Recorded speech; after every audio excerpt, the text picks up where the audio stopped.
Olá, hoje aqui no Direto da Universidade a gente assiste a um documentário que mostra a história de Moisés Lucarelli, o homem que dá nome ao estádio da Ponte Preta. Na época da construção, o estádio foi considerado o terceiro maior do país. Hoje em dia, ele guarda a memória dos familiares daquelas pessoas que participaram da construção.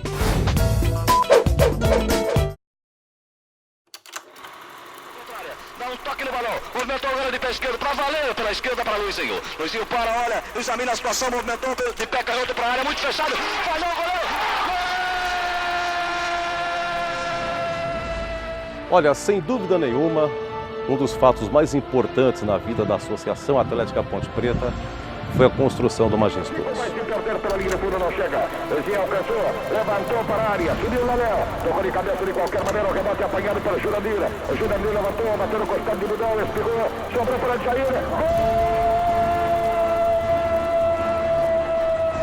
Uma coisa que isso daí que o Moisés Lucarelli fez, que serve para toda a geração de Ponte Pretana entender o que é Ponte Preta, parar com esse negócio de vaidade, esse tipo de coisa.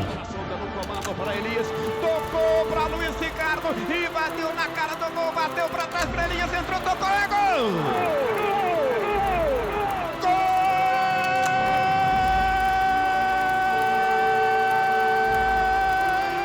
Gol da Ponte Preta! Nunca quis nada. Nunca quis aparecer, nunca contou vantagem de nada. Olha, meu pai, acho que ele nem existiu, viu?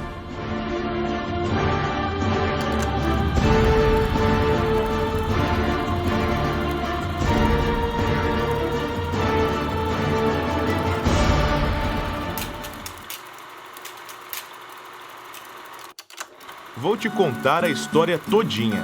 O meu caso na ponte é o seguinte, é uma história muito comprida. Ele nasceu em Limeira, meu pai veio para Campinas com 2 anos, 2 meses e 11 dias. Sei certinho. Ele estudou até o 3º ano primário e a grande vocação dele era ser médico. Mas, por conta das necessidades da família, né? Minha avó ficou viúva cedo, com 7 filhos, então ele teve que lutar e trabalhar e tal, né? Então, o grande sonho inicial dele, vamos dizer, seria ser médico. Ele já mais velho um pouco, com 17, 18 anos talvez, tinha na rua Barão de Jaguara, tinha casa elétrica. O papai trabalhou muitos anos lá, chegou a ser gerente. Aí que ele resolveu ter o próprio negócio dele.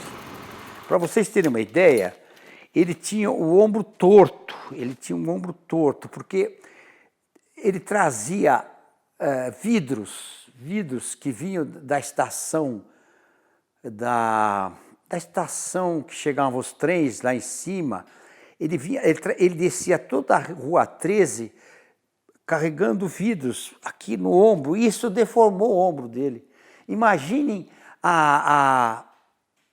como foi difícil a vida dele, como foi difícil e como ele conseguiu, apesar de todas as dificuldades, se tornar um grande empresário.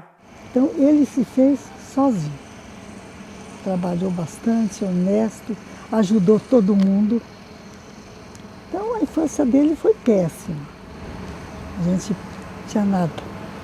Então tudo que ele fez, ele dizia assim para a gente, o importante é deixar um nome, não dinheiro. Bom, nasceram no mesmo ano, né, 1900.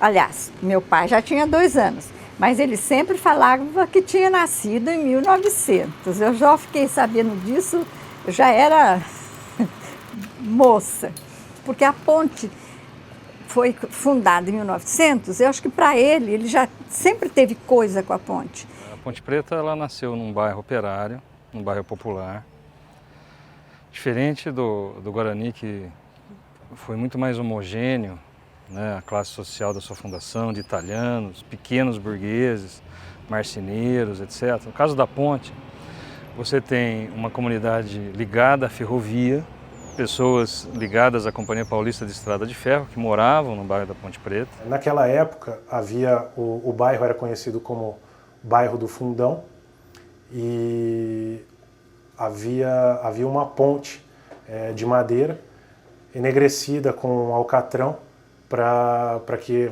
a sua conservação fosse ampliada.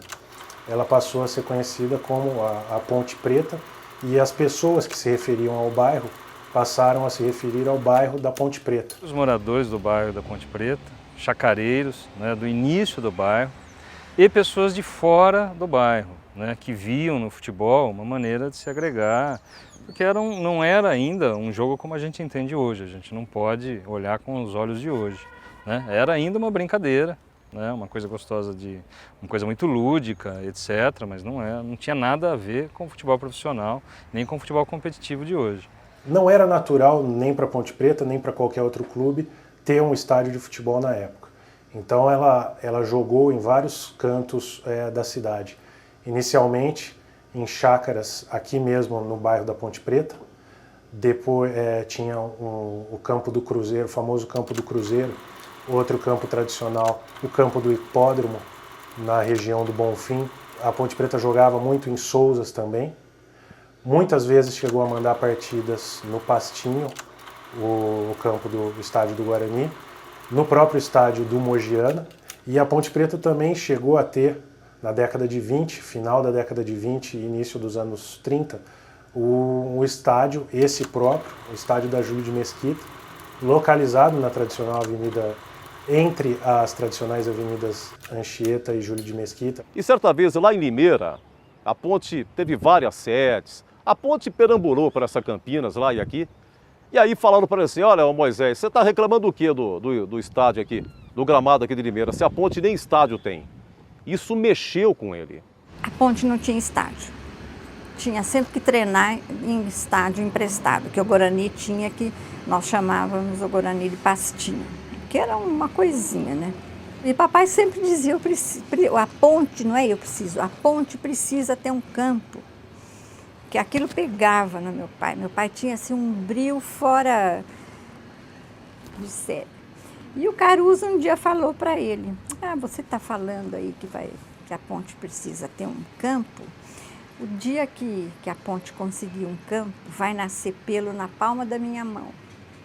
Aquilo pegou meu pai, não mexe com ele, porque ele prova que não é o que estão falando.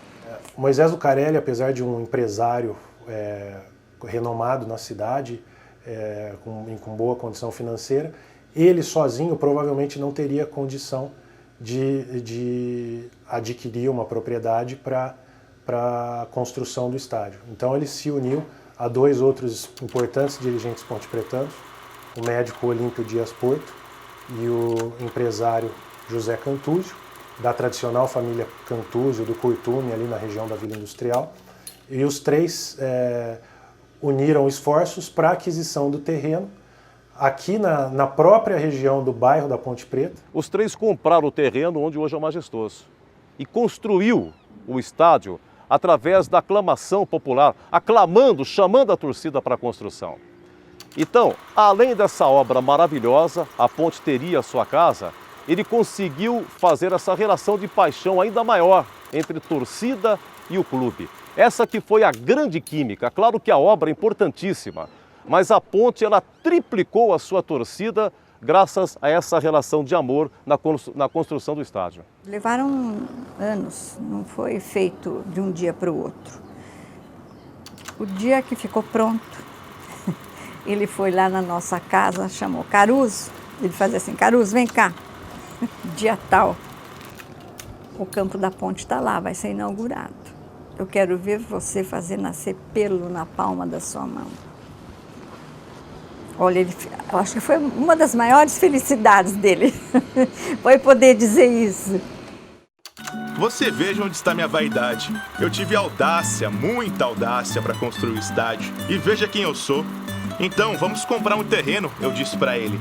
Só que aquilo lá era um buraco, lá onde está o estádio. O clube em si não tinha condições de construir o estádio, não tinha finanças para isso. E o pontapé inicial foi a aquisição do terreno. Comprado o terreno, o clube não tinha condição nenhuma de iniciar as obras. Qual foi a opção? buscar a influência política para conseguir o maquinário necessário para o início das obras. Você tinha questões políticas, né, que envolviam, primeiro o Estado Novo, né, varguista. Isso às vezes ajudou, às vezes atrapalhou a ponte. No início ajudou muito, né, você ter um governo ditatorial onde alguém mandava, olha, a máquina de terraplanagem tem que ficar lá 1 ano e ninguém discutia, né? Depois já não. Então ele viveu todos esses momentos, né? Meu amigo, ele era o líder. O líder é algo que você não consegue explicar.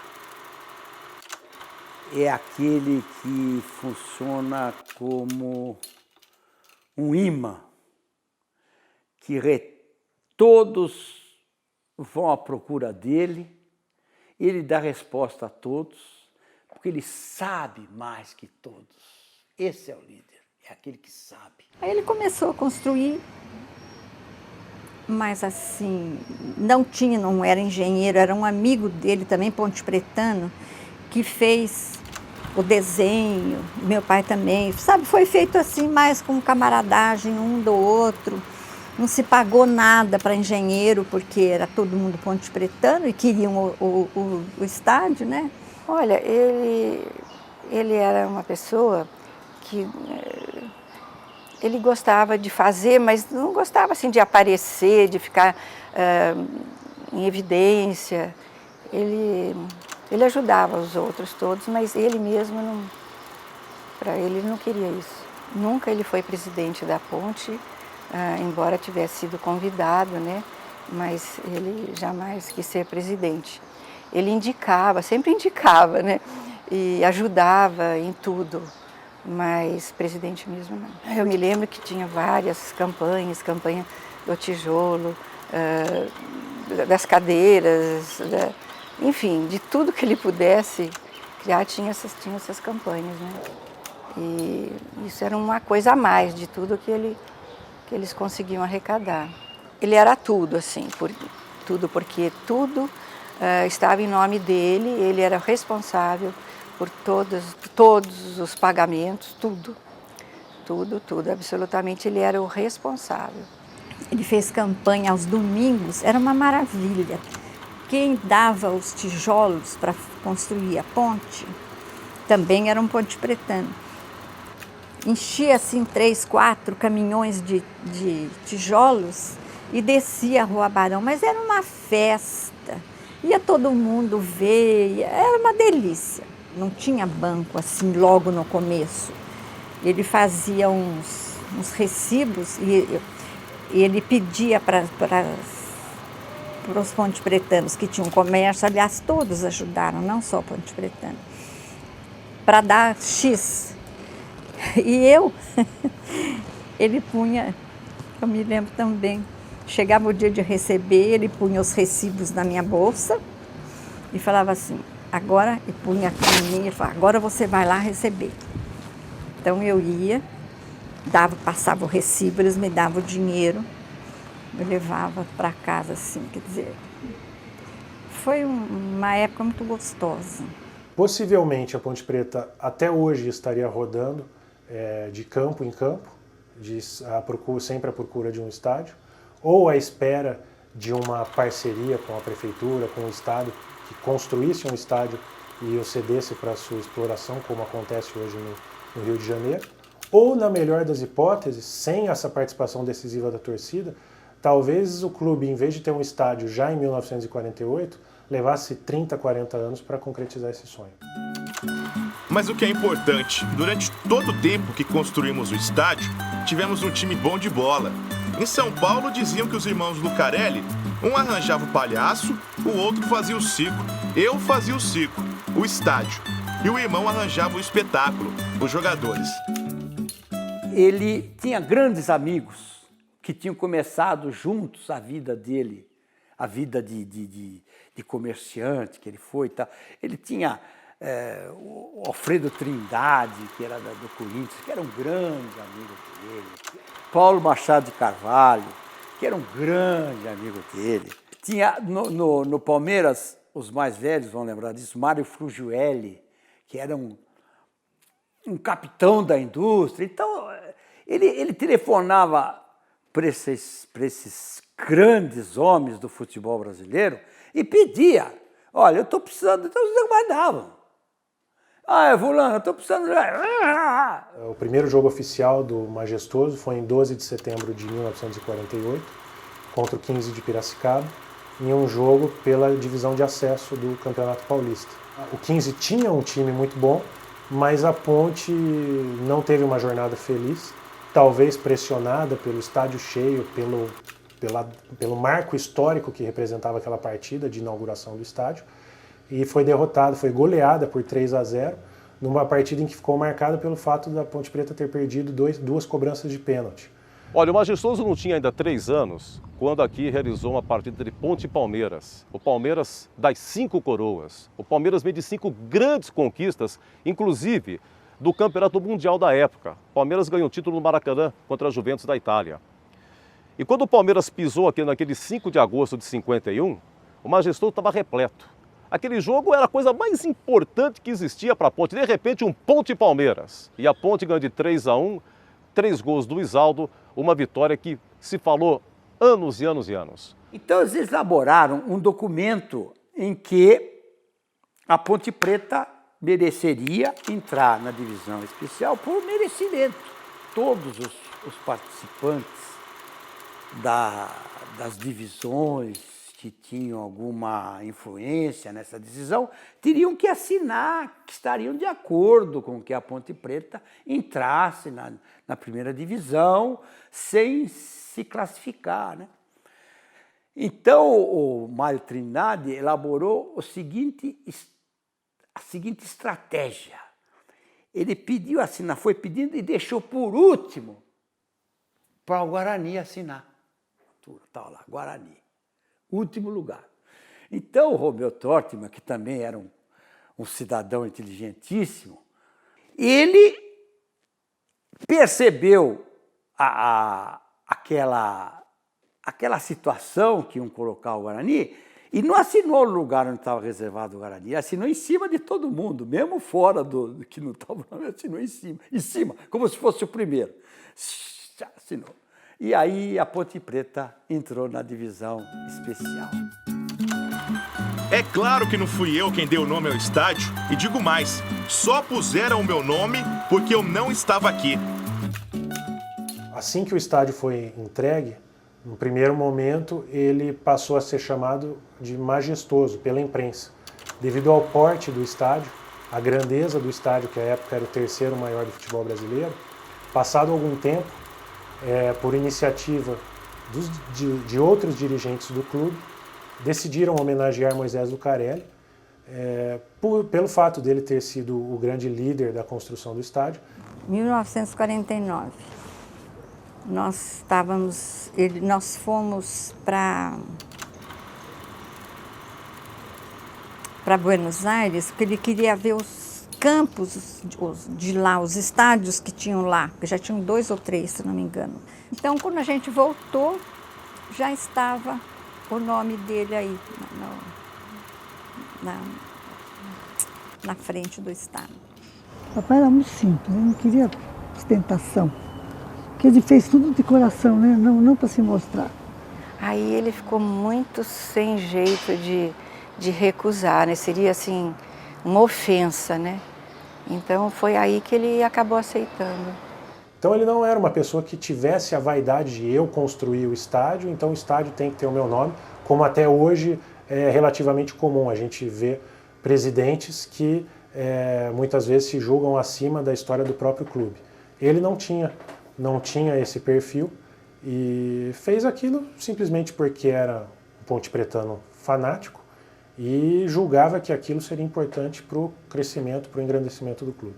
Toda vez que a gente ouve o nome do meu pai sendo proferido e pessoas falando a respeito dele, é um motivo de muito orgulho, porque até hoje eu nunca vi uma pessoa falar nada negativo dele. A gente fica muito, muito orgulhoso, né?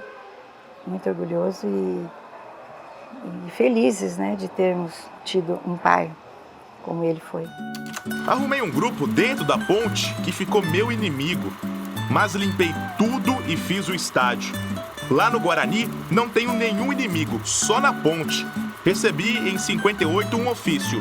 Senhor Moisés, o senhor fica intimado a prestar contas do estádio no prazo de 15 dias. Questionaram ele sobre possíveis desvios de dinheiro na campanha de arrecadação financeira para a construção do estádio, e aquilo magoou profundamente. Então, pouco a pouco, ele ficou muito desgostoso com essa história e pouco a pouco foi se afastando do dia a dia do clube, até chegar a um ponto que praticamente não sequer assistia às partidas do clube já no fim da vida. Imagina, ele constrói o estádio, dá o estádio para a Ponte Preta, e depois um grupo lá de oposição, que em todo lugar tem um grupo da oposição, pede as contas, que ele preste contas, que ele dê satisfações, supondo ou fazendo supor que ele teria ficado com uma parte do dinheiro, quer dizer, coisa absurda. Pediram para que ele prestou, eu estava lá, pôs tudo em cima da mesa, prestou contas, está aqui. Aqui estão as contas da Ponte Preta. E convocou a imprensa campineira da época.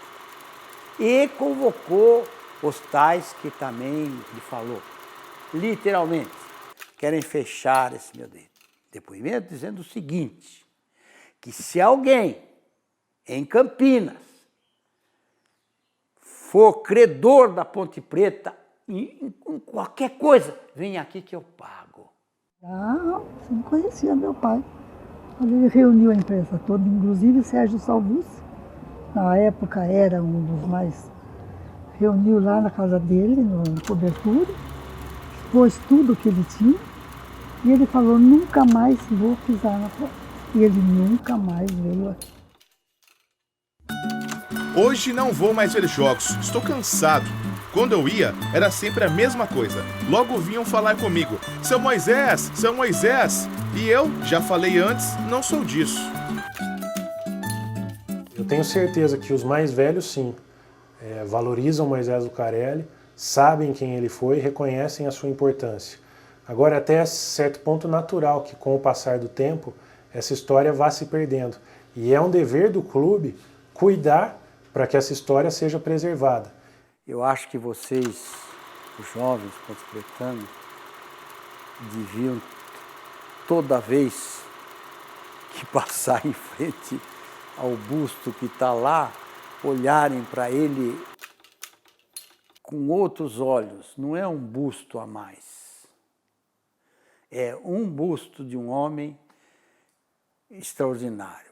Esse reconhecimento que a Ponte Preta fez com meu pai, dando o nome do estádio, tem até um busto dele aí. Eu acho que tudo isso é um reconhecimento que nós somos testemunhas de tudo que ele fez para a Ponte Preta, entende? Eu acho que desconheço que um dirigente atual, sei lá, tenha uma abnegação tão grande que ele teve com um clube de futebol como meu pai, entende? Como ele teve para a Ponte Preta. É quase uma ligação afetiva, né, do Ponte Pretano com o estádio, e a própria arquitetura do estádio, ela foi projetada para facilitar isso, né? Apesar de não ser tão fechado, mas é um alçapão. Quando cai aí dentro, se a equipe tiver bem focada mesmo, a outra equipe não joga. A torcida não deixa a gente esmorecer. Todo momento está gritando, você está lembrando da torcida ali. E o jogador da Ponte Preta tem essa característica dentro de campo, e a outra equipe dificilmente vem jogar. Outros amigos meus que eu joguei contra, ou que eu joguei junto depois, me relatavam isso. Diziam que para jogar contra a Ponte aqui tinha que suar sangue. E era muito difícil ganhar. E realmente nós ficamos aqui mais de 13 jogos sem perder. O Majestoso é nosso, sabe? É o único estádio que você pode falar. Eu participei porque meus pais participaram. Os meus pais contribuíram com a parte da comida. Eles tinham um bar com um restaurante na cidade e eles enchiam o caminhão e traziam as coisas do pessoal que estava trabalhando. Olha, eu tenho um lar, eu tenho um apartamento muito bonitinho, é pequenininho, mas é meu. Mas aqui eu não dispenso isso. Aqui é a minha casa. Eu adoro a Ponte Preta. A ponte é uma relação de amor, única e exclusivamente. E essa relação de amor, a ponte é paixão, a ponte é amor, não adianta. Isso foi fortificado exatamente nessa relação da construção do estádio, né? Isso aumentou. Então, essa geração que construiu o estádio passou para os seus filhos e netos exatamente isso. Eu conheço o Mineirão, o Maracanã, já vi muitos jogos e muitos outros estádios, mas gosto mesmo é desse, do nosso estádio. Na verdade, eu consumo um novo estádio desde o Eulina, da formação do Clube Eulina, da unidade Eulina, já tinha-se a ideia de se construir lá um estádio que seria denominado Macacão. Então isso aconteceu em 75, 74, 75, já se tinha essa ideia. A ideia não saiu do papel, não vingou. Em 2008, com a entrada numa grande incorporadora no negócio, foi projetada uma nova arena. E desde este momento nós estamos vendo a possibilidade de viabilização desta arena.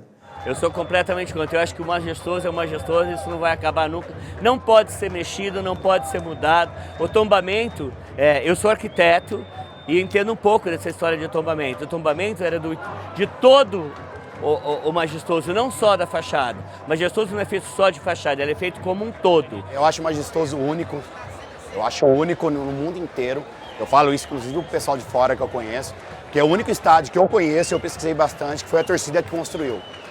Eu acho isso daí uma coisa assim que a Ponte não pode perder, por isso que eu assim, sou radicalmente contra demolir esse majestoso. Mas tudo isso não vai apagar a história dele, não vai apagar o que ele fez para a Ponte e o crescimento que ele proporcionou à Ponte. Quanto ao novo estádio, ele representa já o segundo passo de modernização. O Moisés Zuccarelli cumpriu a função naquela época, em 47. A nova arena vai cumprir a nova função, o novo crescimento da Ponte para o futuro que nos espera. Eu acho terrível demolir essa obra, né, que foi feita com tanto sacrifício durante uma vida inteira, com a ajuda de todos os pontepretanos, de uma coletividade, né? Como é que se vai demolir uma obra dessa que, como ele falava, ele não fez só para os pontepretanos, foi para Campinas. Uma pessoa determinada, com uma fibra impressionante, que colocou a sua paixão pela Ponte Preta acima de qualquer coisa para a realização de um grande sonho e que merece ser valorizado porque ele sonhou alto e lutou muito para realizar esses sonhos, para concretizá-los, e ele conseguiu. Por isso ele merece o nosso reconhecimento. Essa paixão que o jogador sente, que eu aprendi desde de menino na Ponte Preta, ela é muito bonita e ela nos motiva. Eu, pelo menos, que conheço, né, toda a história, ela me motiva, né, em lembrar até mesmo do homem Moisés Zuccarelli, o que ele fez, a coragem que ele teve naquela época em construir um dos 3 maiores estádios do país, com uma população de 140 mil habitantes apenas. Cara, foi uma coragem, assim, uma dedicação e uma paixão muito grande. O seu Moisés foi um homem fora do comum. E vocês, pontepretanos, tiveram esse grande privilégio de ter na história de vocês um homem como Moisés Zuccarelli. Poucos times de futebol têm esse privilégio. Poucos. Estandarte desse altar.